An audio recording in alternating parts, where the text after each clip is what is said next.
बिस्मिल्लाहिर्रहमानिर्रहीम। मशाहीर अंदलस। मशाहीर जमा है मशहूर की। ये लफ्ज़ उन मशहूर शख्सियात के लिए इस्तेमाल होता है जिन्हें किसी भी ज़राए इलाम से ख़ास तवज्जो दी गई हो, चाहे वो हाल में हो या मादी में।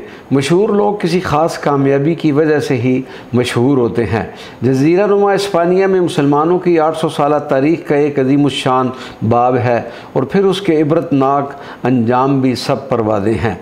हम तरतीब वार एक सिलसिला बनाम मशाहीर अंदलस शुरू कर रहे हैं, जिसमें ख़ुसूसियत से शायर क़र्तबा, अशबीलिया, मुर्सिया, बलनसिया और गरनाता के उलमा व मशाइख़, उदबा, मुसन्निफ़ीन, मुअर्रिख़ीन, साइंसदान और माहिर रियाज़ियात व फ़लकियात का इंतहाई मुख्तसर तारफ़ पेश करेंगे।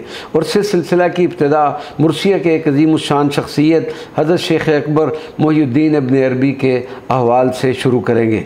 इन जुमला मालूमात के लिए मुख्तलिफ़ वसाइल एलाम के अलावा नवाब ज़ुल्क़द्र जंग बहादुर मरहूम की तसनीफ़ खिलाफत अंदलस और बंदा नाचीज़ के सफ़रनामा ज़ियारात शाम से भी इस्तिफ़ादा किया गया है।